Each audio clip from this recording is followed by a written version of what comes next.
तो hello students, मेरे इस वीडियो में आपका स्वागत है। और आज का हमारा वीडियो का टॉपिक है plasma membrane and cell membrane. ठीक है, इससे पहले जो हमारे वीडियोस थे वो भी सेल पे ही थे। तो आज जो है हम सेल मेम्ब्रेन या प्लाज्मा मेम्ब्रेन के बारे में पढ़ेंगे। जैसे कि आपको पता है कि प्लाज्मा मेम्ब्रेन या सेल मेम्ब्रेन जो है वो हर सेल का पार्ट होती है, चाहे वो सेल जो है वो एनिमल सेल हो, चाहे वो सेल जो है प्लांट सेल हो, चाहे वो जो है प्रोकैरियोटिक हो, यूकैरियोटिक हो, किसी भी प्रकार की वो सेल हो, उसमें प्लाज्मा मेम्ब्रेन पाई जाती है। अगर कोई भी सेल है तो उसमें प्लाज्मा मेम्ब्रेन पाई जाती होगी। ठीक है, तो आइए देखते हैं प्लाज्मा मेम्ब्रेन के बारे में। मैंने इस वीडियो को जितना हो सकता है उतना इजी वे में बनाने की कोशिश की है, और इसमें बहुत ज़्यादा चीज़ों को ना वो करते हुए जिससे कि ये टफ हो जाए, आपको समझ में ना आए, बहुत इजी और सिंपल रखने की कोशिश की है। तो आई होप आपको इससे काफ़ी कुछ समझ में आ जाएगा, और इसको समझने के लिए प्लीज़ मेरे वीडियो को लास्ट तक देखिए। ठीक है, तो आइए शुरू करते हैं। ठीक है, तो सेल का स्ट्रक्चर जैसे कि आपको पता ही है कि कोई भी सेल जो है उसके, मान लीजिए ये कोई सेल है। ठीक है, ये कोई सेल है तो इसके ये जो आउटर मोस्ट लेयर होती है इसी को बोलते हैं प्लाज्मा मेम्ब्रेन या सेल मेम्ब्रेन। ठीक है, तो इसी के विषय में हम पढ़ रहे हैं। ठीक है, तो देखिए इसकी जो है सबसे पहले स्टडी जो है वो आरबीसी में हुई थी। आरबीसी मतलब रेड ब्लड सेल्स के ऊपर जो सेल मेम्ब्रेन पाई जाती है, इसके स्ट्रक्चर को, सेल मेम्ब्रेन के स्ट्रक्चर को समझने के लिए जो है सबसे पहले जो है जो आरबीसी सेल है उसके ऊपर इसकी स्टडी की गई थी, जिससे इसके स्ट्रक्चर को समझा जा सके। ठीक है, तो देखिए ये मेन आपका शब्द है, अगर आप इसको समझ लेंगे तो समझ लीजिए आपने प्लाज्मा मेम्ब्रेन के बारे में समझ लिया। ठीक है, प्लाज्मा मेम्ब्रेन या सेल मेम्ब्रेन जो है वो फॉस्फोलिपिड बाइलेयर होती है। ठीक है, इस वर्ड को आप जो है इसकी मीनिंग को समझ लीजिए। तो देखिए इसमें लिखा हुआ है फॉस्फोलिपिड बाइलेयर। ठीक है, तो फॉस्फो जो है ये आप फॉस्फोरस, इससे याद रखें, फॉस्फोरस या फॉस्फेट ग्रुप। ठीक है, इसको आप समझ ले फॉस्फेट ग्रुप। ठीक है,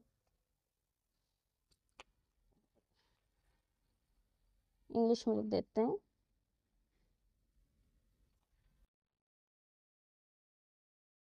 फॉस्फेट ग्रुप। ठीक है, और ठीक है, लिपिड, जैसे कि आपको पता ही है लिपिड मतलब लिपिड ही है, जो कि एक तरीके का फैट है, फैट को लिपिड बोलते हैं। बाई मतलब आप टू समझ सकते हैं। ठीक है, जैसे बाई ट्राई टेट्रा होता है तो बाई मीन्स आप टू समझ सकते हैं। ठीक है, और लेयर मतलब जो है ये आप परत। ठीक है, तो देखिए फॉस्फोलिपिड बाई लेयर मतलब फॉस्फेट ग्रुप की और लिपिड ग्रुप की, फॉस्फेट और लिपिड की बनी हुई दो परतों से बनी हुई होती है, ये इस तरीके से कह रहे हैं। ठीक है, फॉस्फोलिपिड बाइलेयर मतलब आप ये समझ सकते हैं कि ये फॉस्फोरस और लिपिड की दो परतों से बनी हुई होती है। ठीक है, तो देखिए इसके स्ट्रक्चर को हम थोड़ा सा समझते हैं। ये हमने एक स्ट्रक्चर बनाया हुआ है, देखिए। तो ये जो है ये हमने दो परतें बनाई हुई हैं। देखिए आप देखेंगे तो ये दो परतें हैं, एक परत आपकी ये हो गई सेम, और दूसरी आपकी ये हो गई सेम। ठीक है, ये सेम इस तरीके से है और ये सेम इस तरीके से है, और बीच बीच में जो है ये कुछ धसा हुआ है। ठीक है, तो देखिए ये जो परत है ये फॉस्फोलिपिड की परत है, ये भी जो है ये फॉस्फोलिपिड की परत है। ठीक है, देखिए ये जो ये आपके गोले गोले हैं ये जो है ये आपका फॉस्फेट ग्रुप है। ठीक है, और ये जो नीचे टेल लगी हुई है ये आपका लिपिड ग्रुप है। इसी तरीके से यहाँ पे भी जो है ये आपका फॉस्फेट ग्रुप है और ये जो है ये आपका लिपिड ग्रुप है। ठीक है, तो देखिए लिपिड जो होता है वो हाइड्रोफोबिक होता है, मतलब वो जो है वो पानी से उसको पानी पसंद नहीं होता है, वो पानी से चिढ़ता है। ठीक है, तो क्या होता है ये बाई लेयर क्यों होता है, क्योंकि मान लीजिए ये एक सेल की जो है प्लाज्मा मेम्ब्रेन है, तो जाहिर सी बात है कि इसके अंदर जो है वो साइटोप्लाज्म भरा होगा। ये मान लीजिए ये सेल है तो हम इसके विषय में बात कर रहे हैं अगर, तो इसके अंदर जो है सेल के अंदर क्या होता है, साइटोप्लाज्म भरा होता है, सबको पता है। साइटोप्लाज्म भरा होता है, जो कि एक तरीके का लिक्विड है। और ये जो इसकी ये अंदरूनी परत, ठीक है, और ये जो इसकी बाहरी सरफेस होगी ये दूसरे सेल के कांटेक्ट में होगी, तो ये भी जो है ये लिक्विड के कांटेक्ट में होगी किसी किस्म के, ठीक है। तो क्या होता है, ये डबल इस तरीके से होती है कि ये जो हमारा फॉस्फेट ग्रुप है ये हाइड्रोफिलिक होता है, मतलब वाटर लविंग होता है, इसको वाटर से किसी किस्म की कोई वो परेशानी नहीं है। तो ऊपर ऊपर जो है ये ऊपर मतलब यहाँ का सिरा और यहाँ का सिरा, ये और ये दोनों साइड जो है आपका फॉस्फेट ग्रुप होता है, ठीक है। और जो लिपिड ग्रुप है, ये जो टेल बनी हुई है लिपिड की, ये जो है ये हाइड्रोफोबिक होता है, मतलब इसको पानी पसंद नहीं है, तो ये अंदर की तरफ होता है, जिससे जो है ये वाटर के कांटेक्ट में ना आए। अगर ये वाटर के कांटेक्ट में आएगा तो क्या वाटर को जो है मतलब साइटोप्लाज्म को जो है वो बाहर निकलने में परेशानी हो सकती है, या बाहर के उसको लिक्विड को अंदर आने में परेशानी हो सकती है, ठीक है, क्योंकि इसको वाटर पसंद नहीं है। ये जो ग्रुप है इसको वाटर पसंद नहीं है, तो फॉस्फेट ग्रुप ऊपर होता है और लिपिड ग्रुप अंदर की तरफ होता है, ठीक है। तो इस तरीके से ये फॉस्फोलिपिड बाइलेयर होती है, पहली बात। दूसरी बात जो है, इसमें ये बीच बीच में आप धसे हुए देख रहे हैं, ये जो आपका जो ब्लू कलर का है, तो ये क्या है आपका, ये आपका अंदर जो धसे हुए होते हैं ये आपके होते हैं इंटीग्रल प्रोटीन। ये आपकी इंटीग्रल प्रोटीन है। और ये जो ये आपकी ब्लैक कलर की है बाहर लगी हुई है ये भी प्रोटीन है, बट ये क्या है, ये आपकी पेरीफेरल प्रोटीन है। जो प्रोटीन अंदर की ओर धसी होती है उसको बोलते हैं इंटीग्रल प्रोटीन, और जो प्रोटीन बाहर की ओर होती है उसको बोलते हैं पेरीफेरल प्रोटीन, ठीक है। तो जो अंदर की ओर धसी हुई प्रोटीन होती है इसका काम क्या होता है, इसका काम होता है चैनल प्रोवाइड करना। कोई भी चीज़, जैसे कि ये मैंने आपको यहाँ पे दिखाया हुआ है,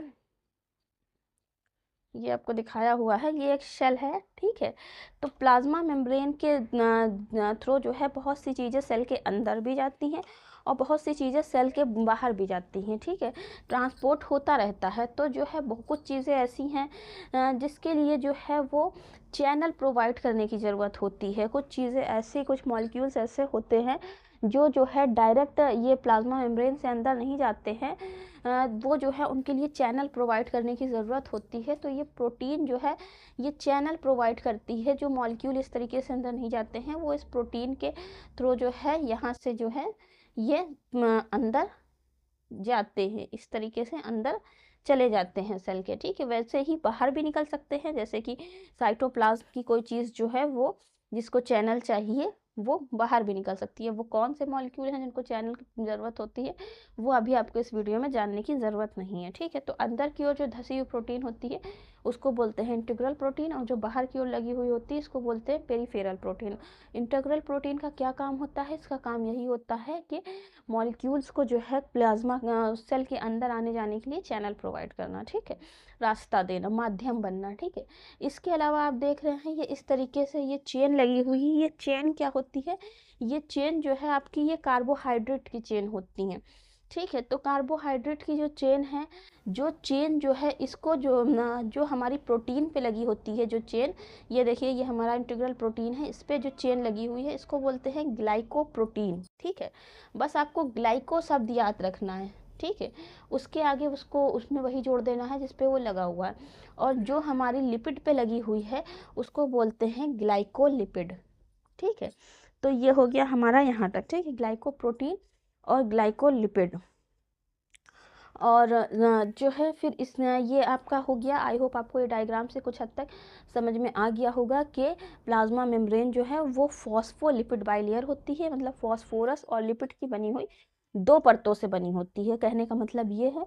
और बीच बीच में जो है प्रोटीन धसे हुए होते हैं, और जो है ऊपर जो है वो कार्बोहाइड्रेट की चेन लगी हुई होती हैं, ठीक है। तो और देखिए इसका अगर हम केमिकल कंपोजिशन देखें, कि केमिकल कंपोजिशन अगर हम प्लाज्मा मेम्ब्रेन का देखें तो इसमें देखिए लिपिड जो है लगभग हमारा जो है 60% होता है, और प्रोटीन जो है लगभग हमारा 40% होता है। इसके अलावा जो है इसमें कार्बोहाइड्रेट होता है, और इसके अलावा इसमें थोड़ा सा कोलेस्ट्रॉल भी होता है, यहाँ पे लिखा नहीं है बट कोलेस्ट्रॉल भी होता है थोड़ा सा, ठीक है, वो मिस हो गया है। तो इतनी चीज़ें इसके केमिकल कंपोजिशन में होती हैं, ठीक है। अब हम इसका केमिकल कंपोजिशन देखें। और प्लाज्मा मेम्ब्रेन का काम क्या है, प्लाज्मा मेम्ब्रेन का वही काम है कि ये सारी चीज़ों को, सेल के अंदर की सारी चीज़ों को वैसे तो सराउंड करके रखती है, और चीज़ों को अंदर बाहर जाने के लिए जो है इसके थ्रू जो है चीज़ें अंदर बाहर सेल के अंदर आती हैं और सेल के बाहर जाती हैं। ठीक है, तो आई होप आपको इतना समझ में आया होगा प्लाज्मा मेम्ब्रेन या सेल मेम्ब्रेन के बारे में। इसके अलावा जो है सेल मेम्ब्रेन जो है ये हमारी एकदम रिजिड नहीं होती है, एकदम कठोर नहीं होती है, ये फ्लेक्सिबल होती है। ये जो है ये फ्लेक्सिबल होती है और इसकी फ्लेक्सिबिलिटी जो है वो बहुत सी चीज़ों पर डिपेंड करती है। इसके प्लाज्मा मेम्ब्रेन के लिए जो है बहुत से मॉडल भी दिए गए, बहुत से साइंटिस्ट ने अलग अलग मॉडल दिए, जिसमें से जो है सबसे एक्सेप्टेबल मॉडल जो है सबसे ज़्यादा वो फ्लूइड मोज़ेक मॉडल है, जो सिंगर निकोलसन ने दिया था। बट अभी यहाँ मैं आपको वो नहीं बता रही हूँ, लगभग ऑलमोस्ट ऐसे ही होता है जैसे कि मैंने इसका स्ट्रक्चर बताया, इसी तरीके से वो मॉडल भी है। तो अभी इंशाल्लाह अगर नेक्स्ट वीडियो में ज़रूरत होगी तो मैं आपको उसमें बता दूंगी उसके बारे में। तो ये आपका जो था वो प्लाज्मा मेम्ब्रेन के बारे में लगभग जितना मुझे लगा उतना मैंने इसमें बता दिया है, और बहुत सिंपल तरीके से बहुत इजी वे में बताने की कोशिश की है। तो आई होप आपको ये वीडियो अच्छा लगा होगा और समझ में आया होगा। अगर आपको ये वीडियो अच्छा लगा है, समझ में आया है, तो प्लीज़ वीडियो को लाइक कीजिए, शेयर कीजिए। इसके अलावा अगर आपका कोई क्वेश्चन है, कोई क्वेरी है, या आप कुछ पूछना चाहते हैं मुझसे, तो आप कमेंट सेक्शन में मुझसे पूछ सकते हैं। और इसी तरीके से एजुकेशन से रिलेटेड वीडियोस को देखने के लिए मेरे चैनल को सब्सक्राइब कीजिए। मिलते हैं इंशाल्लाह नेक्स्ट वीडियो में। Thank you so much.